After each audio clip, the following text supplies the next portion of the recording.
Abra comigo Colossenses capítulo 3. Há 15 dias atrás eu comecei a falar de Colossenses e eu queria falar um pouco mais.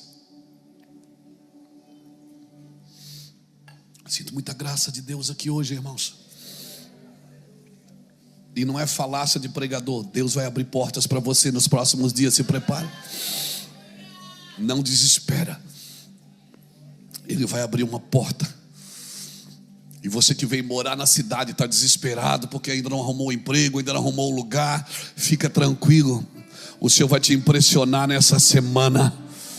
Vai abrir uma porta para você que nem olhos viram, nem ouvidos ouviram, e nem está no teu coração o que Deus tem preparado. Amém. Crê somente.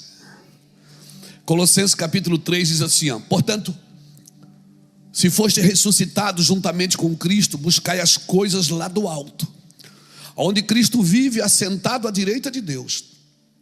Pensai nas coisas que são lá do alto, não nas que são aqui da terra, porque morreste, e a vossa vida está oculta juntamente com Cristo em Deus. Quando Cristo, que é a vossa vida, se manifestar, então vós também sereis manifestado com Ele em glória. Amém. Sabe o que Paulo está dizendo? Ele está dizendo que quando chegar o tempo de Deus na sua vida, Deus faz tudo perfeito ao seu tempo. Quando chegar o tempo de Deus na sua vida, você não pesca, é o peixe que pula dentro da rede. Quando chegar o tempo de Deus na sua vida, coisas que você esperou 15 anos vai acontecer em 15 segundos. Porque no tempo de Deus há um aceleramento. No tempo de Deus as coisas te encontram, as coisas te acham. Por isso você não tem que correr atrás delas. Você corre atrás de Cristo e as coisas vão correr atrás de você. Eu aconselho você a ler todo o capítulo 3. Há 2 domingos atrás eu comecei a falar de Colossenses capítulo 3.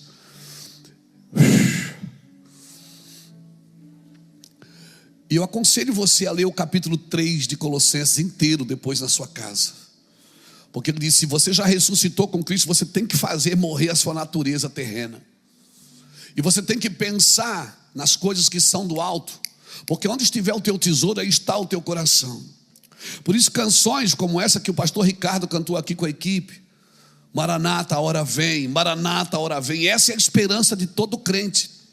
Porque a Bíblia diz que se esperarmos só dessa vida, quão miseráveis homens somos. Um homem que espera só dessa vida, que vive para Cristo e espera só nessa vida, é um miserável, irmãos. É miserável. Tudo é passageiro aqui. Deus está preparando você para uma vida eterna. Amém? Para uma vida eterna. E claro, é como se você estivesse num vestibular fazendo um cursinho. Claro que o seu comportamento vai contar. Claro que as suas escolhas vão contar.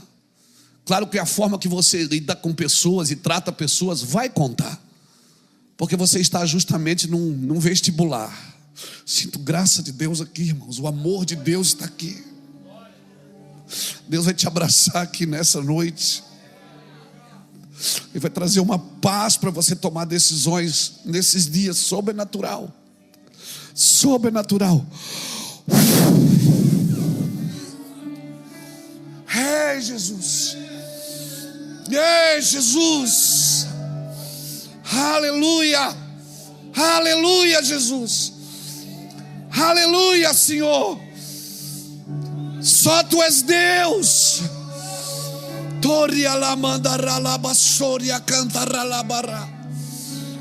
Aleluia. Se preparem para os próximos dias. Deus vai te impressionar. Nós somos convidados a pensar nas coisas lá do alto, não nas que são aqui da terra. O verdadeiro significado, irmãos, de nascer de novo ou nascer do alto, não se trata de nascer do ventre materno, não se trata de nascer do ventre da sua mãe, se trata de nascer do Espírito. do Espírito. E esse conceito ele aponta para quê? Para uma transformação espiritual daquilo que um dia nós seremos. Não se trata daquilo que somos agora. Você não é o que você é agora. Você é aquilo que você vai se tornar em Cristo. Aquele que começou a preciosa obra, diz a Bíblia, na sua vida, ele há de completá-la. Ele há de concluir. Se você permitir, ele vai concluir. Ninguém contrata um construtor para fazer uma obra para deixar pela metade. Ele vai terminar a obra que ele começou na sua vida. Agora, o verdadeiro significado de nascer de novo é nascer do alto. O significado de nascer de novo é nascer de novo, não deve ser entendido como um retrocesso. Então eu tenho que voltar, foi isso que Nicodemos falou. Ele disse: eu vou ter que voltar ao ventre da minha mãe? Não, não se trata de retrocesso, não se trata de voltar ao ponto de partida, se trata de prosseguir em direção à nova existência daquilo que Deus tem para a sua vida. Nascer de novo não é voltar ao passado, é voltar à origem. Uma pessoa que quer ser curada, ela não volta ao passado, ela volta à origem. A sua origem é Cristo, é Deus. Muitos de nós tivemos um passado difícil, e às vezes quando a nossa alma lembra do passado, nós ficamos tristes, choramos. Mas eu tenho que voltar à origem, não é ao passado. Talvez você me diga aqui: mas pastor Luiz Hermínio, eu sou rejeitado desde o ventre da sua mãe. Mas a sua vida não começou no ventre da sua mãe. Efésios 1,4 diz que ele me elegeu nele, antes da fundação do mundo. Então você tem uma origem. Então não é o passado que você tem que voltar, é a sua origem. E na origem você não foi rejeitado, você foi eleito. Ele me elegeu nele, antes da fundação do mundo, para que eu fosse santo e irrepreensível diante dele em amor. Eu tenho uma origem. Pastor, mas eu achei que eu fui criado do pó da terra. Não, você não foi criado do pó da terra, você foi formado do pó da terra. Porque você foi criado em Deus. Ele te elegeu nele. Tudo que Deus disse haja, houve, mas ele não disse haja homem. Ele disse: façamos o homem a nossa imagem, a nossa semelhança, e domine ele sobre todas as coisas. Esse homem não pode ser dominado por nada. Nada que você tem pode dominar você, porque você tem que ser senhor de tudo. Por quê? Porque Jesus é Senhor de senhores. Para ele ser teu Senhor, você tem que ser senhor de tudo. Coisas não podem estar entre você e ele.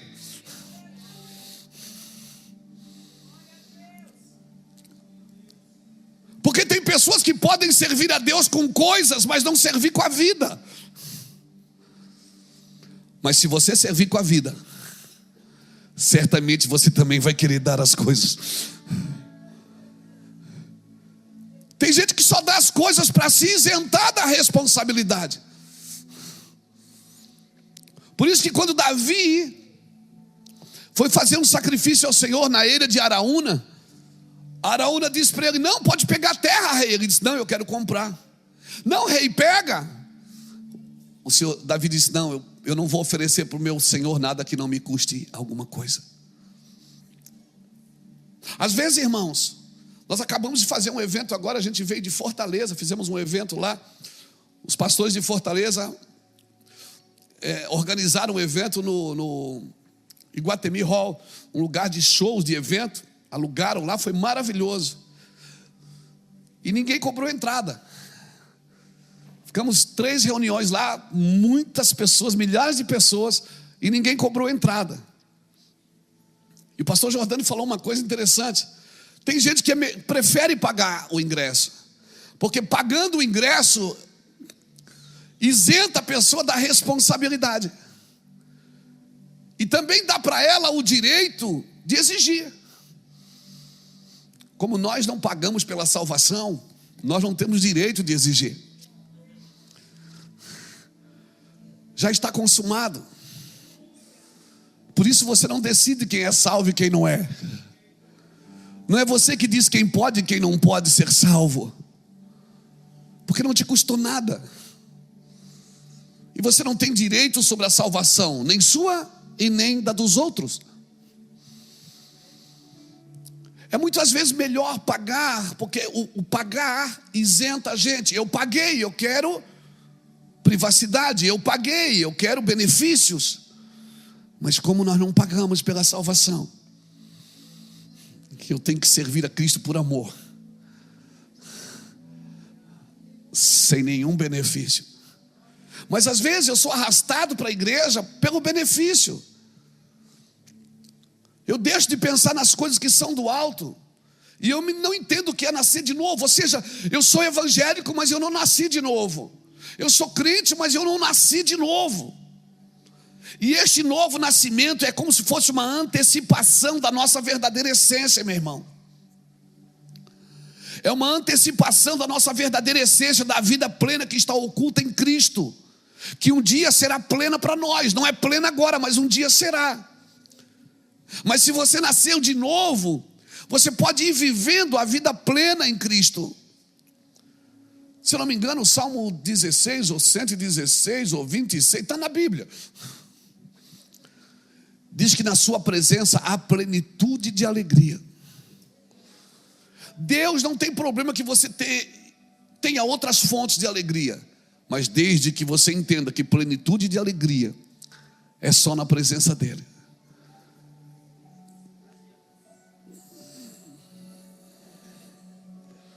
Salmo 16, verso 11. Na sua presença, tu me farás ver os caminhos da vida, e na tua presença há plenitude de alegria, na tua destra delícias perpetuamente. Sabe o que é isso, irmão? Não está falando só dessa vida. Alegria é um fruto do Espírito. Alegria não tem a ver com a sua alma, não tem a ver com a realidade presente, não tem a ver se o dia é bom ou ruim, se as coisas estão boas ou estão ruins. Alegria é uma decisão, você decidiu ser alguém alegre. Até porque eu acho que um crente que não é alegre é um difamador do Evangelho. Porque a alegria é um fruto do seu espírito, não está na sua alma. Tem dia que você vai estar mal, mas você precisa ser alegre. Como que é isso, pastor? Eu não sei. Eu sei que precisa. Prosseguir é antecipar. Na jornada espiritual, o foco não está no regresso, está no progresso. Mas às vezes eu preciso voltar à origem para saber que eu fui eleito ali. Eu não fui rejeitado. Mas nós precisamos olhar para o passado. E sempre quando a gente trata de libertação, sempre que a gente vai se aconselhar com alguém, a gente sempre é levado ao passado. Como é que foi sua infância? Como é que foi seu casamento? Como é que foi a sua relação com os seus pais? Como é que foi a sua relação na sua infância? E tem traumas ali. Só que, irmãos, o Senhor te fez nascer de novo. As coisas velhas se passaram e tudo se fez novo. Só que essa informação, ela está no nosso espírito, não na nossa alma. Porque um dia seu corpo vai ser glorificado. Quando você aceitou Jesus, o seu espírito foi regenerado. Mas entre um espírito regenerado a um corpo glorificado, a alma vai sendo restaurada. O processo da alma é contínuo. Você não vem no culto e diz, pronto, estou curado na alma. Não, é contínuo. E quem é que faz isso? É a palavra de Deus, é o relacionamento com os irmãos. Mas parece que a gente não percebe isso. Prosseguir é antecipar. Ao nascermos de novo, nós estamos adiantando a vida de Deus, a vida que Deus tem planejado para a gente na eternidade. Mas quando eu nasci de novo, eu já posso começar a viver essa vida agora. Espera aí, o senhor está dizendo que a eternidade já começou para mim? Sim, é isso que eu estou dizendo. O senhor está dizendo para mim, pastor Luiz, que a eternidade já começou para mim? Sim, é isso. A eternidade já começou para você, por quê? Porque quem está vivo nunca morrerá. Então você já pode começar a viver a eternidade agora. Claro que você não vai ver Cristo como Ele é. Você não vai experimentar todos os benefícios do céu, mas você já pode viver como alguém eterno, porque você já é eterno. Para que ressuscitar Lázaro se ele ia morrer de novo? Quando Jesus ressuscita Lázaro, ele está me dando um sinal. Ele está dizendo o quê? Assim será a sua vida eterna. Quando você morrer, eu vou tirar a pedra, eu vou dizer, vem para fora, sai da morte e entra na vida eterna. Então a sua vida não termina aqui, querido. Por isso eu não posso viver pensando só amanhã, só depois de amanhã, só na semana que vem. Eu preciso pensar na eternidade. É uma transformação que me move para frente, que me afasta das preocupações e limitações terrenas, é que me aproxima das realidades celestiais. Por isso Paulo está dizendo, pensai nas coisas que são do alto, porque pensamentos dão início às ações. Tudo que você faz sem pensar, você faz mal feito. Quando você pensa no alto, você está dizendo que ali está o teu tesouro, e onde estiver o teu tesouro está o quê? O seu coração. E uma pessoa que está presa com o coração no céu, irmão, ela sabe que esta leve e momentânea tribulação não está para se comparar com o eterno peso de glória que está em Cristo. Vai vir dias difíceis, vai vir problemas, mas a sua vida está oculta em Cristo. E para compreender o que significa viver esta nova vida, eu tenho que focar nas coisas do alto. Isso implica direcionar os meus sentimentos para a eternidade, os meus pensamentos para a eternidade. Por que eu digo isso? Porque tem gente que vem e aceita Jesus, entrega o coração para Jesus, mas a mente ainda está na mão do diabo, as suas emoções ainda estão na mão do diabo. A pessoa serve a Cristo com o Espírito, mas a mente e as emoções ainda estão na mão do diabo. Olha para a vida de Moisés, irmãos. Ele era um homem de Deus, o maior legislador que a Bíblia já conheceu, mas as suas emoções um dia vieram para fora, e por causa das suas emoções feridas, ele não entrou na terra da promessa. Guiou o povo até a entrada, mas não entrou. O que eu estou dizendo para você é para você pegar as suas emoções, sua fonte de desejo, e colocar na mão do Senhor. Porque senão nós vamos servir a Deus com o coração, mas vamos continuar com a nossa cabeça tomando decisões que Deus não está nelas.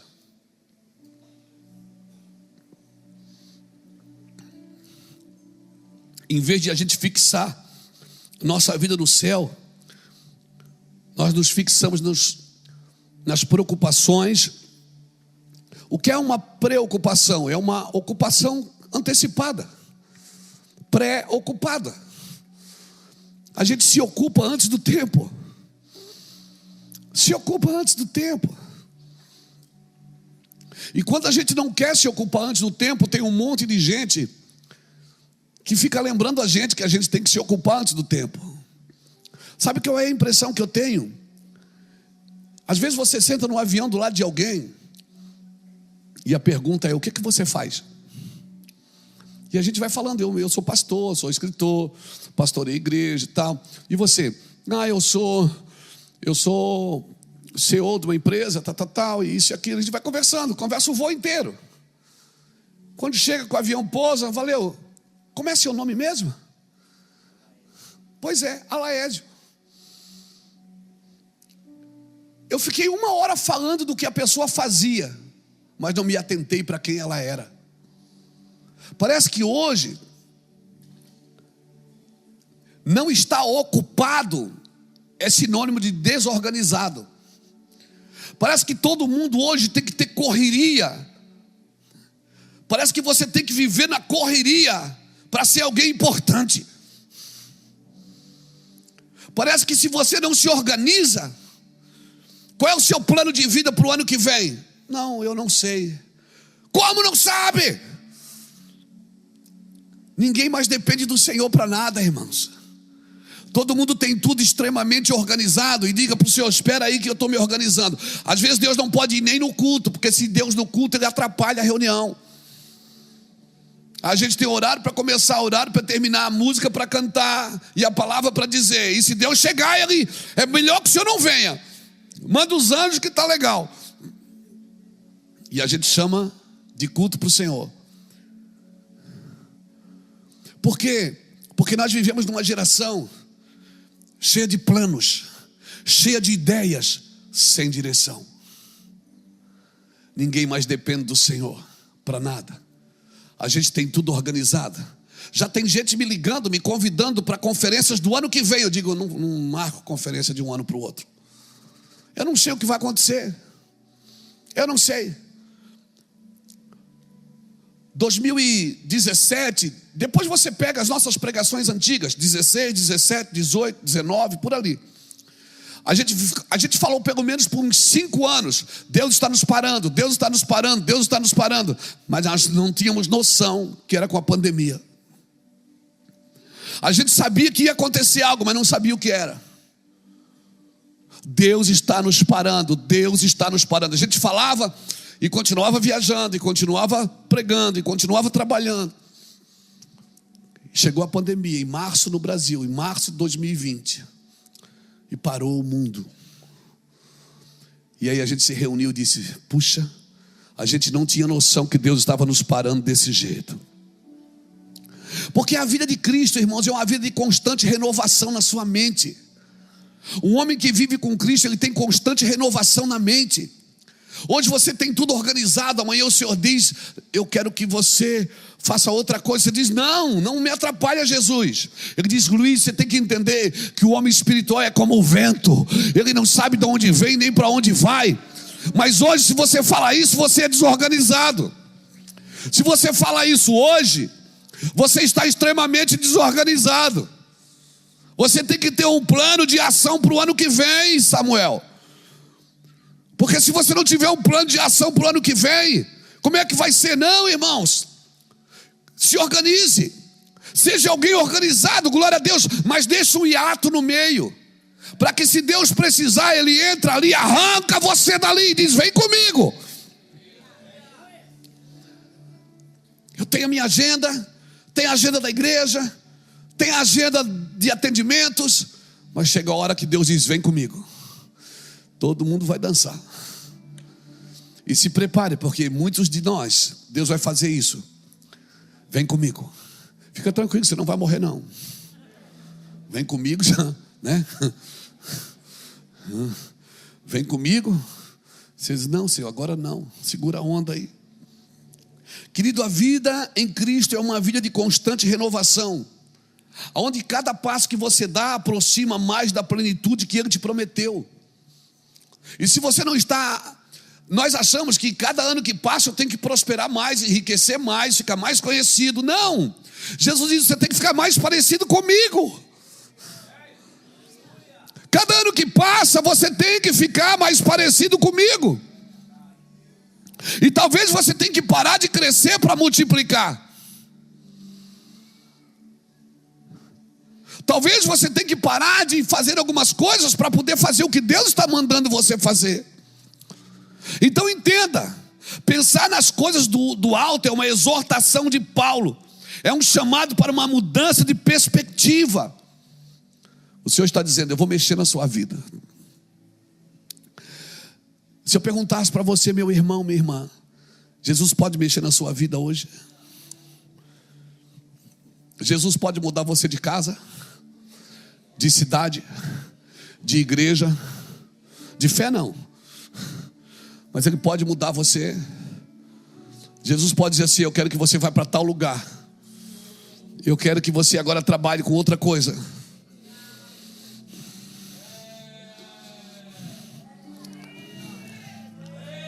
Jesus pode fazer com você o que fez com Paulo a caminho de Damasco, pode derrubar você, pode deixar você cego por uns dias para que você enxergue aquilo que Ele quer mostrar. Será que Jesus pode levar você para um hospital? Mas eu estou bem. Não só porque Ele precisa salvar alguém lá e só você pode fazer isso. Um dia Paulo e Silas estão indo orar e Deus leva eles para a cadeia. porque tinha um carcereiro lá e a família dele que precisava ser salva. Jesus pode fazer isso com você? Claro que não, irmãos.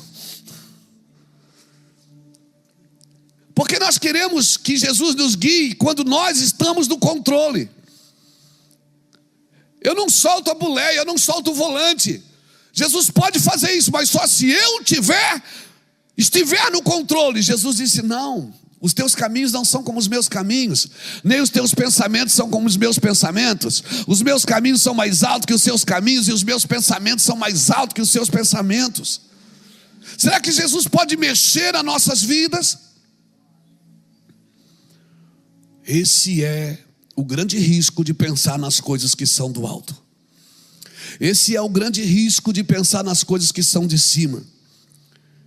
É uma vida guiada pela fé, onde nós buscamos refletir em todas as nossas ações a santidade e a justiça do reino de Deus. Nascer de novo, querido, é um convite para uma jornada de crescimento espiritual contínuo. Quantos anos você estudou, Beto, no seminário? 5. Se sente pronto?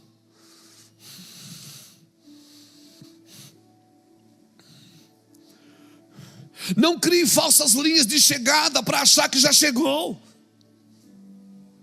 Não crie falsas linhas de chegada para dizer: não, para mim está bom, né? Já adquiri o que eu precisava, já tenho para mim, para os meus filhos. Não! Isso não tem a ver com herança para as próximas gerações. Não, tem a ver com o que Deus te chamou para fazer.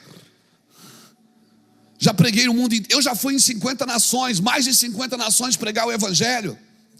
Se eu parasse hoje com 57 anos, cara, eu já rodei o mundo. Tem coisas que só milionário e missionário vivem. Eu não sou milionário, mas eu sou missionário. Eu já fui em mais de 50 países. Eu já tomei café da manhã num país, almocei no outro e jantei no outro. Eu já saí de um púlpito para o outro de helicóptero. Já saí de uma cidade, preguei de manhã numa cidade, fui de avião para outra para pregar à noite. Então tá bom, eu já paguei o meu preço. Já dá para a gente descansar um pouco. Afinal de contas, crente só incomoda, irmão. E o Senhor disse: o que tu fazes aí? Quem disse que chegou? Não, eu estou que nem Caleb, eu ainda quero conquistar as montanhas, irmãos.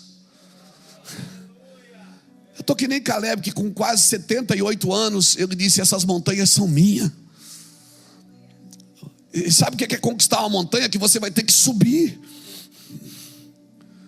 Deixa eu te falar uma coisa: não crie falsas linhas de chegada, porque quando chegar um pouquinho de conforto, a missão corre perigo. Sabe, quando chega um pouquinho de conforto que você pode negociar, você diz assim: ah, se chover eu não vou no culto. Não jantei ainda, não vou. Quando você acha argumentos que você pode dizer não, você já não tem mais a vida sacrificial que você tinha quando você não tinha nada. Pegou? Porque a hora que chegar um pouquinho de conforto, um pouquinho de ostentação, você vai dormir sobre a espada. E se você dormir sobre a espada, você não entendeu por que Deus te chamou. O evangelho é sacrificial, irmãos. É sacrificial. Eu não sou franciscano, não, mas é sacrificial. O dia que você perceber que você está negociando com Deus tempo, valores, o dia que você perceber que você já tem argumentos de sobra para não fazer o que Deus te chamou para fazer, o dia que você perceber que você não tem mais que investir tempo, dinheiro, sabedoria, o dia que você diz: ah, hoje eu não vou, hoje eu não quero, hoje eu não faço, hoje eu não posso, já era, irmãos. Você perdeu o lugar que Deus te colocou. Cutuca alguém que está do seu lado e diga assim: ainda não chegamos. Se ele não tiver nenhuma reação, chuta a cadeira dele, irmão. Isso. Diz assim: ainda não chegamos. Não, mas a cruz não é o fim, a cruz é o começo da jornada. A cruz é o começo da jornada. Ah, mas Jesus disse está consumado. Ele disse para ele. Sabe o que ele disse está consumado? Ele não disse que a obra estava pronta. Ele disse a conta está paga. Mas a obra continua na igreja. E como crerão se não há quem pregue? Como pregarão se não forem enviados?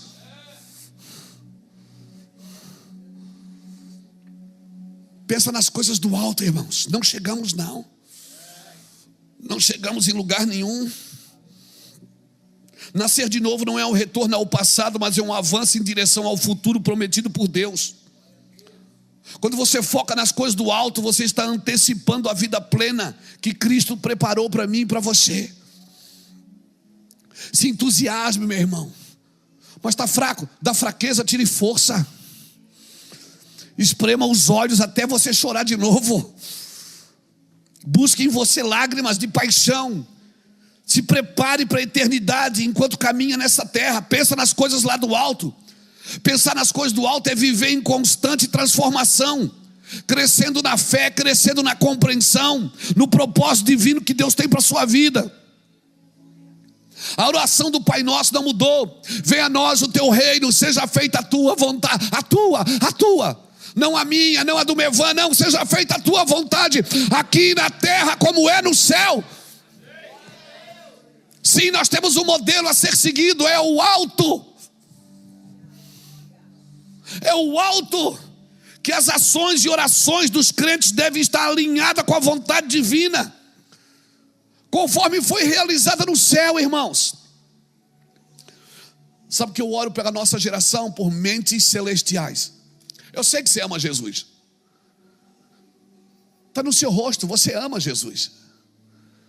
Eu sei que você ama Jesus, mas você precisa ter uma mente celestial, entendendo que tudo que chega na sua mão, tudo que passa pelo seu coração, tudo que passa pela sua cabeça tem um propósito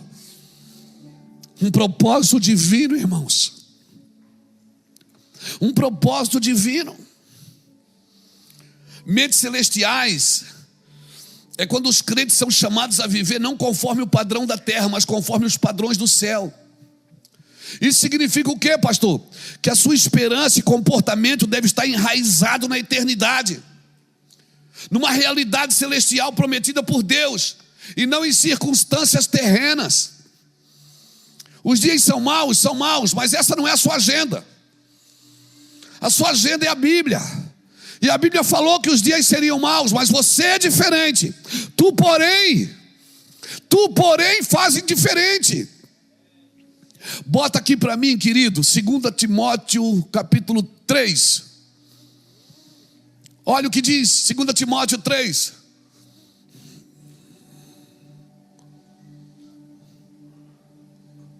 Segunda Timóteo 3:1.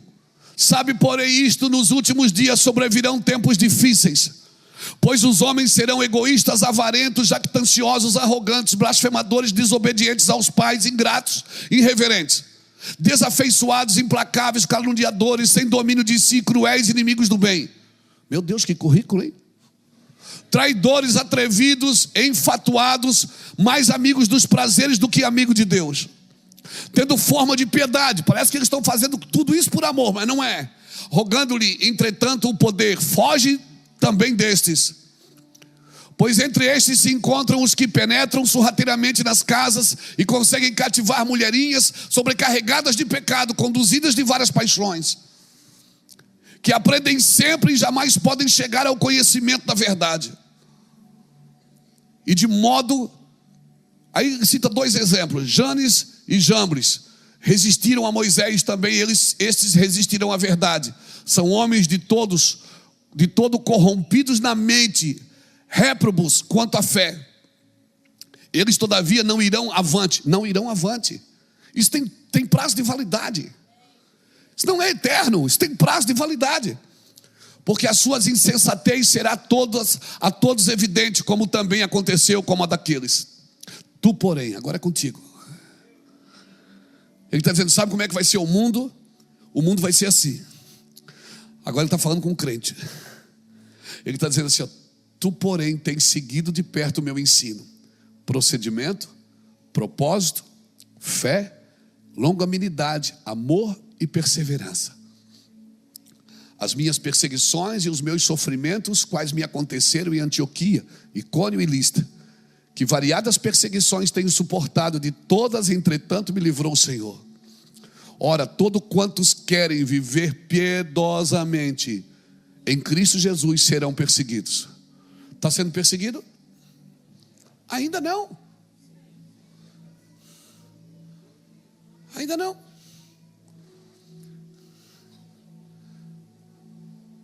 Mas os homens perversos e impostores irão de mal a pior, enganando e sendo enganado. De novo, tu porém, permanece naquilo que aprendeste e que foste inteirado, sabendo de quem o aprendeste. Não importa como está ali, importa como está aqui. Não importa o que vai ser dali, importa o que vai ser daqui.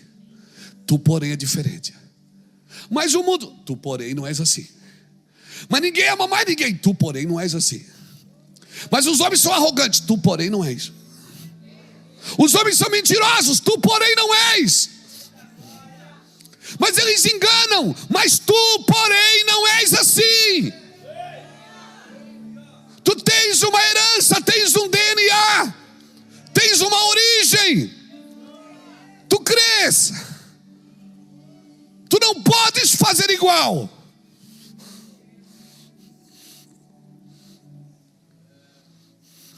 Essa é a sua agenda, querido. Mas o mundo está perdido. Mas você quer estar perdido, tá? Tu, porém, não estás. Hoje parece que o anormal virou normal. O bom ficou ruim e o ruim ficou bom. Discordar hoje é porque não ama. Amar hoje é porque não corrige. Separamos a correção do amor. E aí quando você precisa corrigir, parece que você não ama. Quando a Bíblia diz que Deus corrige aquele que ama e tem por filho. E se estás sem correção, não és filho, és bastardo. Mas se estás sendo corrigido, glória a Deus, é porque tu és filho do Senhor. Levanta essa mãozona, solta um glória a Deus bem forte, irmão. Aleluia. Compreender essa dinâmica, querido, me permite o quê? Viver uma vida transformada pela justiça de Deus, manifestada através da graça, aqui e agora. É possível ser diferente. Não fazer diferente para os outros achar que eu sou diferente, mas é possível ser diferente. É possível pensar diferente. Como? Pensando nas coisas que são do alto. Deixa eu te dar 3 conselhos. Anda contra o vento. Semeie lágrimas e despeje sorrisos, mesmo que o seu dia esteja triste. Semeie lágrimas, porque aquele que sai andando e chorando enquanto semeia, ele voltará colhendo com júbilos e alegria. Mas pastor, eu estou envelhecendo e eu não tenho nada ainda. Esses dias alguém me disse: tens que pensar na tua velhice. Tens que pensar nela. Porque tu estás envelhecendo e não tens nada. Eu disse uma coisa só: eu fui moço e agora sou velho, mas nunca vi um justo desamparado e nem a sua descendência mendigar o pão. Nunca vi a sua descendência mendigar o pão. E tenha certeza de uma coisa: se na minha velhice eu estiver mendigando, então não foi para Jesus que eu trabalhei. Então eu estou em sérios perigos. Mas se foi para Jesus que eu trabalhei, e dei a minha juventude, e dei a minha maturidade, e dei a minha vida, e dei tudo que é meu, eu tenho certeza que eu vou viver, como diz a velhice, Rosita, farto de dias.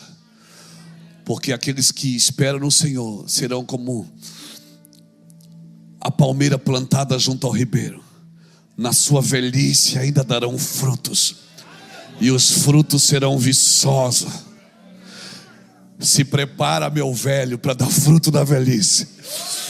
Se prepara, minha velha, para dar fruto na velhice. Porque se é para Deus que você está servindo com todo o coração, fique tranquilo, você terá para dar a muitos, mas você não vai tomar emprestado. Você terá para servir às gerações posteriores, mas você não vai precisar. Eu te garanto. Levanta essa mãozona, dá um glória a Deus de crente, daquele que só crente sabe dar.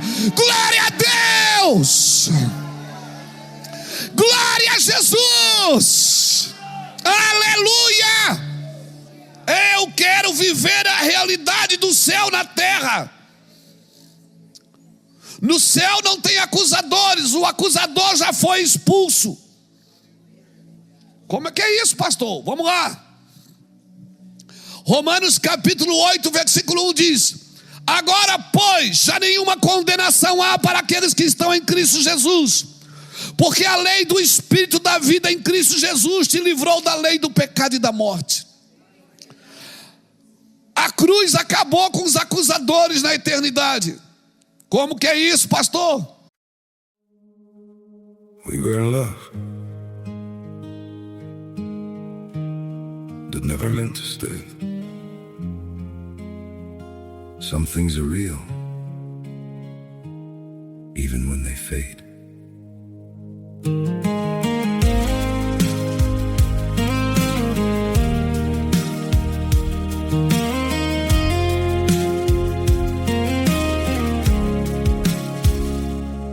I used to think if we kept holding on, we could bend the truth somehow.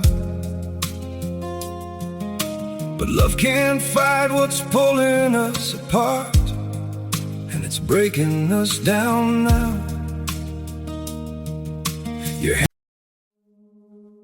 We were in love that never meant to stay. Some things are real, even when they fade.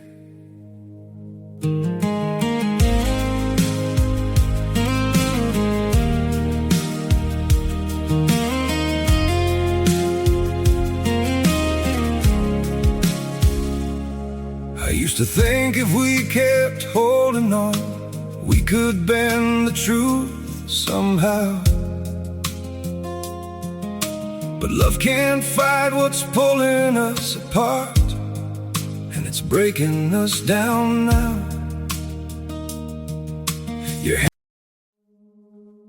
We were in love that never meant to stay. Some things are real, even when they fade.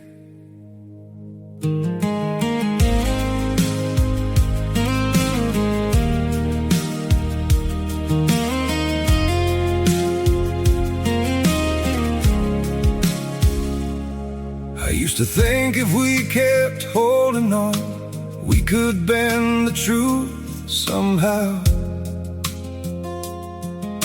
But love can't fight what's pulling us apart, and it's breaking us down now.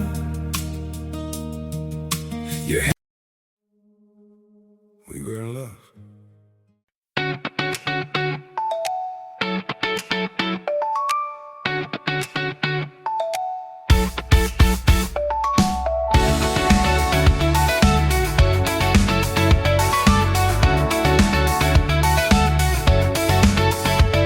We're walking on a line we never dare to name.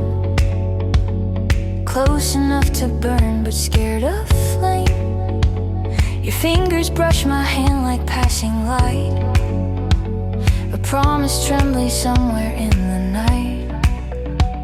You smile like you've been holding back a truth, and I pretend I don't feel it too. Every step beside you feels so right, but fear keeps pulling us just out of sight. And I swear the air between us glows, a quiet magic only we both know. But still we stand with hearts half closed, too afraid to let it show. Half-lit hearts hit dust, don't lie, we're almost lovers, too afraid to try. One brave word could start the fire, but we keep dancing on the wire. If I move closer, would you run, or would we finally become one? Half-lit hearts won't last forever, we're almost loved but not together.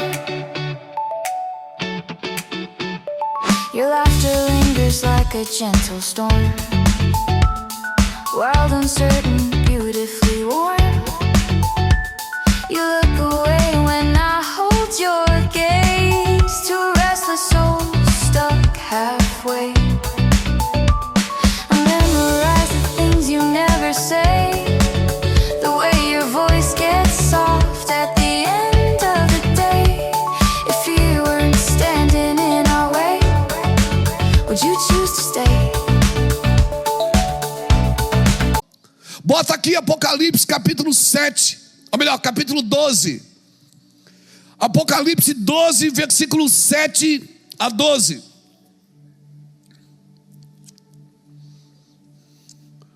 Houve peleja no céu, Miguel e os seus anjos pelejaram contra o dragão. Também pelejaram o dragão e seus anjos. Todavia não prevaleceram, nem mais se achou no céu o lugar deles. E foi expulso o grande dragão, a antiga serpente, que se chama Diabo e Satanás, o sedutor de todo mundo. Sim, foi atirado para a terra, e com ele os seus anjos. Então ouvi grande voz do céu proclamando: agora veio a salvação, o poder, o reino do nosso Deus e a autoridade do nosso Cristo, pois foi expulso o acusador de nossos irmãos, o mesmo que os acusa de dia e de noite diante do nosso Deus. Eles, pois, o venceram por causa do sangue do Cordeiro e por causa da palavra do seu testemunho que deram, e mesmo em face da morte não amaram a sua própria vida. Por isso festejai, ó céus, e vós, os que neles habitais, raios da terra e do mar, pois o diabo desceu até vós cheio de grande cólera, sabendo que pouco tempo lhe resta. Eu sei que isso aí é escatológico, tem parte disso que ainda vai acontecer, mas deixa eu te falar uma coisa. Você já leu o livro de Jó? Já leu? O livro de Jó conta que Deus faz uma reunião, e quem é que aparece lá para acusar Jó? Satanás. Porque antes da cruz ele tinha esse acesso. Só que depois da cruz, Jesus tirou da mão dele o quê? A chave da morte e do inferno. Jesus entrou no Santo dos Santos, no propiciatório, sentou-se à direita de Deus, e agora o diabo não pode ir lá mais acusar ninguém. Por quê? Porque na direita de Deus tem aquele que intercede por vossas almas. E quando o diabo chega para acusar, Jesus não mostra as tuas qualidades. E o diabo diz: ó, Luiz Hermínio é assim, assim, assim. O diabo não diz, não, mas Jesus não diz, mas ele também só tem a parte boa. Não. Jesus não mostra as tuas qualidades para o diabo, ele mostra a mão dele. Ele diz: não, realmente Luiz era isso tudo aí, mas a conta já está paga.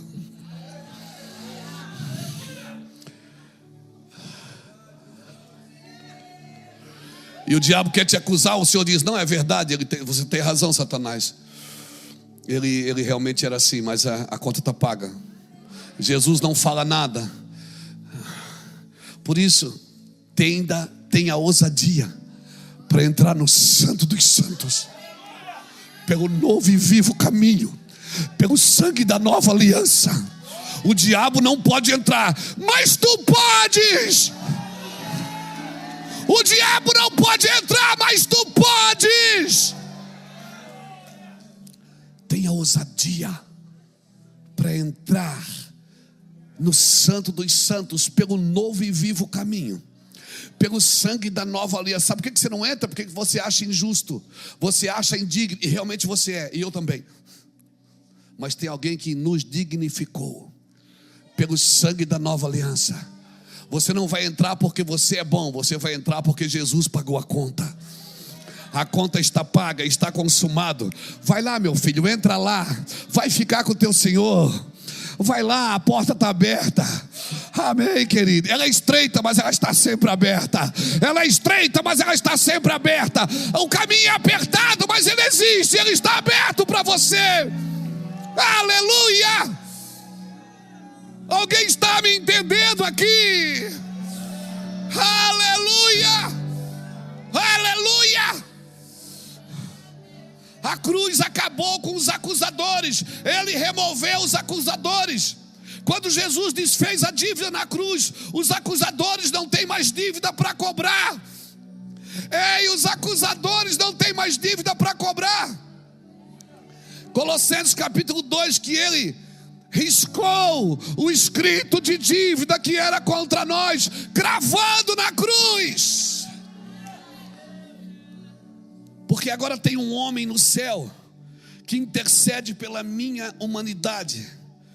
Quem te representa diante de Deus agora não é mais os acusadores, é o advogado que é Cristo. Jesus nos justifica pelo arrependimento. Amém? Bota aqui Romanos, eu tô doido. Bota aqui Romanos 8, 25 para mim. Bota Romanos 8, 25 aqui para mim. Mas se esperamos o que não vemos, com paciência o aguardamos. Vai lá.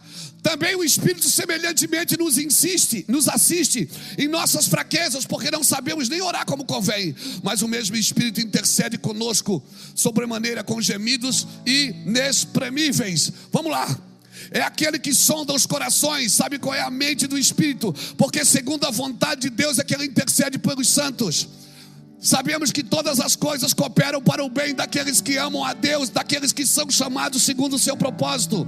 Porque quanto aos que de antemão conheceu, também os predestinou para serem conforme a imagem de seu Filho, a fim de que ele seja primogênito entre muitos irmãos.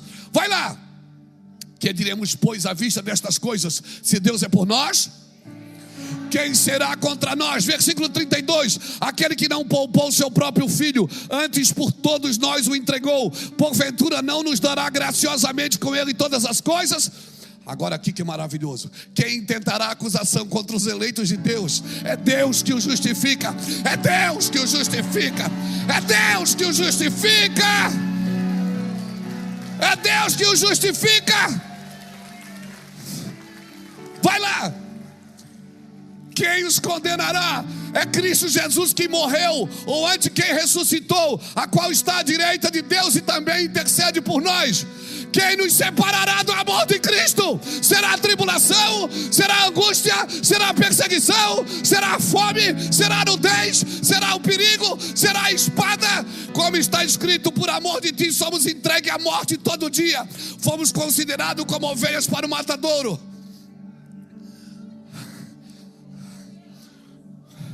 Mas em todas estas coisas,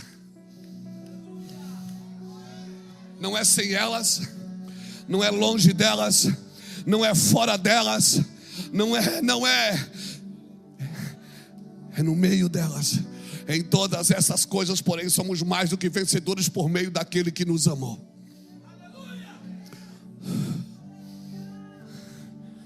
Acabou, Satanás. Acabou o diabo. Acabou o diabo.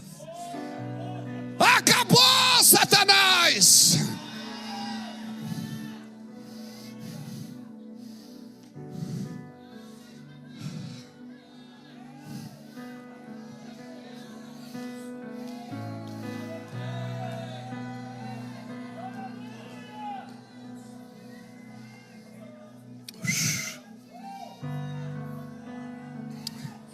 Rabassoria calamandara labassoria andara.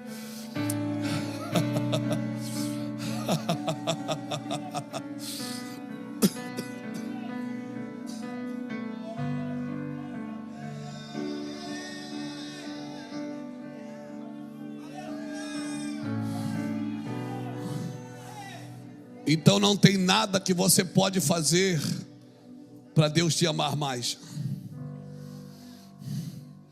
Deus não tem amor, Ele é amor. E se não tem nada que você pode fazer para Deus te amar mais, também não tem nada que você possa ter feito para Ele te amar menos. Pensa numa coisa ruim que você fez, e agora pensa no que Ele fez por você. E eu te digo, está consumado.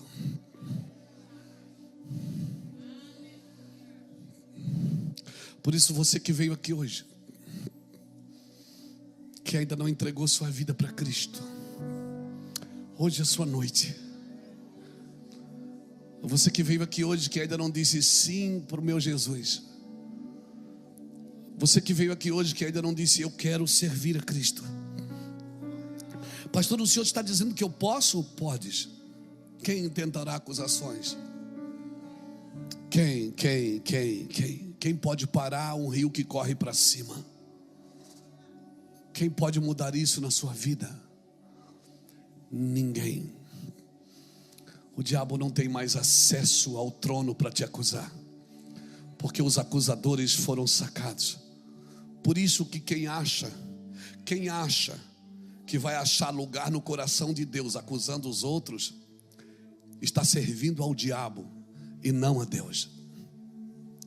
Quem acha que acusando, condenando, mostrando os defeitos dos outros vai ter favor de Deus, está debaixo da síndrome de Satanás. Porque Deus não trabalha assim. Aleluia, que noite é essa, Jesus? Aleluia. Que palavra, Jesus, obrigado. Aleluia. Pensai nas coisas que são do alto, buscai as coisas que são de cima. Fazei morrer a vossa natureza terrena. Certamente você vai andar num lugar, uma dimensão maior no Espírito. Certamente as coisas vão ficar claras.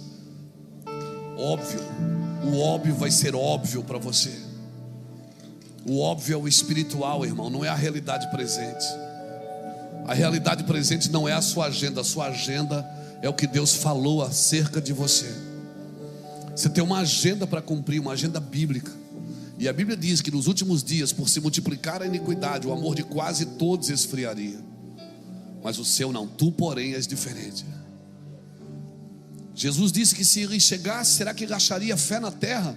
Em você ele vai encontrar fé, porque a fé opera pelo amor. Então anda na contramão do sistema, irmãos, na contramão do vento. Aviões decolam contra o vento. E assim como você, avião também tem uma dinâmica. Primeiro ele anda, depois ele corre e depois ele voa. Assim é contigo. Que o nome do Senhor Jesus seja glorificado na sua vida. Que você acorde para coisas novas do Senhor. Por favor, se dê o direito de desfrutar da salvação. Não te custou nada. Jesus morreu por você, pagou um preço pela sua vida e pela minha vida. Você não está aqui porque você é bom, não é porque você merece, não é porque eu mereço, é porque nós precisamos. Não tem a ver com merecimento, não tem a ver com mérito, tem a ver com necessidade. Nós precisamos de Deus. Um homem sem Deus, ele não se encontra. Ele pode prosperar, ele pode enriquecer, ele pode se dar bem na vida, mas a vida vai terminar um dia aqui na terra e ele não vai se encontrar. Então, querido, pense nisso e desfrute, seja feliz, desfrute da vida, mude as coisas ao seu redor com a palavra. A fé vem pelo ouvir. Quando você ouve, você cria fé, mas quando você fala, você muda as coisas ao seu redor. Libere palavras de vida nas trevas que te assolam. Libere palavra de vida nos lugares onde você se sente prisioneiro, cativo dos seus pensamentos. Irmão, o lugar que você passa mais tempo da sua vida é na sua mente. Então torne ela um lugar melhor. Não viva um cativeiro na sua mente, com medo, com culpa, com ressentimento. O lugar que você passa mais tempo na sua vida é na sua mente. Então pense nas coisas que são do alto.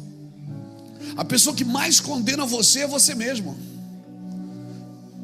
Relaxa. Seja legal com você. Seja legal com você. Amém, querido? Vamos orar. Pai, em nome do Senhor Jesus, eu oro para que o Senhor traga vida na nossa mente caída. Eu oro para que o Senhor nos ensine coisas sobrenaturais. Eu oro para que a gente aprenda o que a terra não é capaz de nos ensinar, o que os homens não são capazes de nos ensinar. Eu oro para que o Senhor nos mostre coisas que nós não podemos aprender com outras pessoas, que só o Senhor pode revelar. Só o Senhor, só o teu coração pode revelar, Senhor. Eu oro para que o Senhor abra os nossos olhos, os olhos do nosso entendimento. Sim, Jesus, sim. Sim, Jesus, sim, Jesus, sim. Eu oro para que haja vida e vida em abundância. Eu oro por lares felizes, lares ungidos, homens e mulheres ungidos na tua presença. Eu oro para que no lugar que parece estar sendo destruído, que esse lugar seja conduzido pelo teu Espírito. Eu oro para aquilo que parece que vai terminar conosco, é só o início de uma grande jornada. Nós oramos, Senhor, para que as coisas fiquem claras, em nome de Jesus. Amém.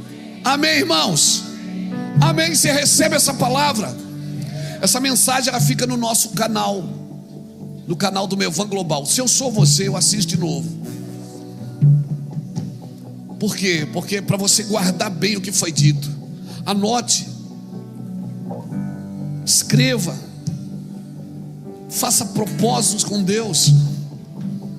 Coloque a sua vida na mão do Senhor. Amém, querido? Foi um prazer servi-los na mesa do Senhor. Um prazer. Amém? Que o Senhor te abençoe e te guarde. Que o Senhor faça resplandecer o seu rosto sobre ti e tenha misericórdia de ti. Que o Senhor sobre ti levante seu rosto e te dê a paz que excede a todo o entendimento. Tem coisas que você não vai entender, mas você tem paz, e a paz vai te trazer o entendimento. Amém, querido? Paz não é ausência de guerra.